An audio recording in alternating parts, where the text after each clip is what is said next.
Welcome back to the channel, everyone. We're having a tough day today with wind and a cold front, so we've got a shop day. So I want to tell you about a technique that we've already taught it in FlatsClass University, but we have not shared it here on FlatsClass YouTube. And it's kind of a bait and switch technique that works excellent in the springtime, especially for those of you that love working topwater lures. Now, this is a period in time in the spring where topwater lures are really a prolific bait. Not only are they a good search bait, but they're typically a good catch bait. But there are days when the fish after the front, you're using that topwater bait and they roll or they pop at it, but they never really get it. Sometimes they even follow it and never eat it. Well, I've got a lure that you can back that up with that's going to catch them every time. Interested? Come with me into the studio and we'll talk about it a little bit.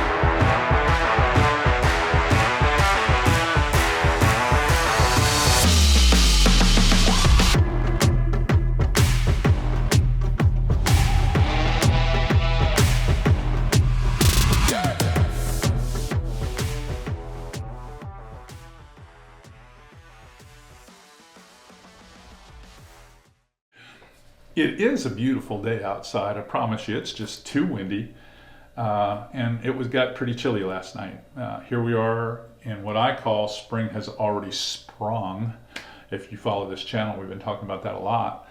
But old man winter has still got its clutches on us, and we're going to have a morning tomorrow where we might even see 39 degrees. That's just crazy. Crazy stuff here where I live. Anyhow, it will put the fish on pause for a day or two for me before I can get back out. But I felt like I'd share some information that we teach over at FlatsClass University. Over at FlatsClass University, we just wrapped up a topwater mastery class. And in that mastery class, one of the techniques or tactics that is taught is how you have days when you're fishing topwater plugs, whether high frequency, low frequency, cup face poppers or whatnot, but they're all walking baits where you get fish that aren't committing to it. It's like they kind of want it, all right, where they come up and they blow up on it, follow it, swipe at it, pop it, but they never eat it. It's just not on. And in your fishing journey, you've always been taught, hey, topwaters, they're a low light bait. They're for overcast days, foggy mornings, nighttime fishing, things like that. But au contraire, they will catch fish in broad daylight, I promise you. We do it all the time. And I like to fish topwaters in depths that are a little bit deeper than 2 foot. You can catch fish in less than 2 foot on topwater, in the dark or whatnot, but I do much better if we're at least in 2 foot of water depth, all the way up to like 6 feet. And it's not uncommon to catch them in 8 and 10 feet of water in certain areas, especially industrial areas. But because those fish suspend so much in there. But those times when they are they're just being testy, and you're using this as a search bait and you're like, wow, I just can't get them to commit to this. After you get a couple of rejections, like those swings and those pops, but they're just not holding on to it, or maybe you even catch 1 or 2, but you barely get them on that back hook. They're not really hitting topwater like they should. But the fish are scattered enough where you feel like topwater is validated by being able to cover so much water.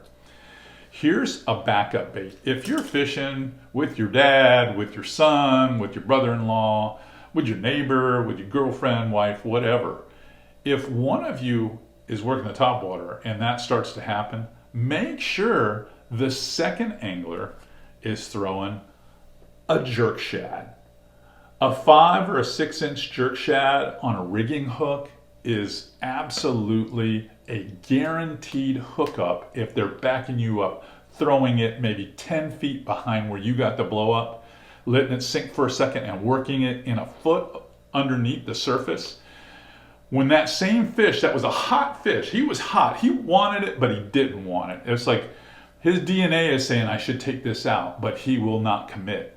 You get a bait that's a little bit lower in the water column doing the same walk the dog action, because when these are on rigging hooks, because of their nature, they do that sub walk just like the surface walker does the walk the dog. I'm telling you, it will catch them. That bait and switch technique works great. If you're in a kayak or you're wade fishing, you're able to carry 2 rods, or on my skiff, I actually have a couple of rods just kind of laying down. I'm almost embarrassed when we're shooting YouTube because it looks like I just got crap laid everywhere on the deck of that skiff. But when I'm throwing topwater, anytime I'm throwing topwater, I always have a jerk shad rod just laying there on the deck. I've got a bunch of rods here, and only one of them has a jerk shad, and it's rigged a little bit different way. I have this one somewhat nose rigged for snook fishing. But that in itself, I'm just telling you, if you follow that rule, that bait and switch rule, where you appeal to their aggressiveness and they still don't do it, but you know they're good fish, and you just back it up, throw in that 5-inch jerk shad, whether it's a weighted hook or an unweighted hook where it's just up in that first foot of that water column, you will catch them. It's something that we teach at FlatsClassUniversity.com. If you're ever interested in seeing some of the deeper stuff that we do, that's the deeper stuff that we do over there. We drill down over there, teaching certain techniques. We teach geographic areas, species, just something new. Like last month it was Topwater Mastery. This month coming up it's finding fish consistently. But if something like that really interests you in online fishing school, you owe it to yourself to check it out. Hey, and all of you, I'm so grateful for my subscribers here on FlatsClass YouTube. If you like videos like this, give me a thumbs up and hit that subscribe button. Tell us, tell us about your friends and what they'd like to see here. We'd love to bring more information to FlatsClass YouTube. We really would.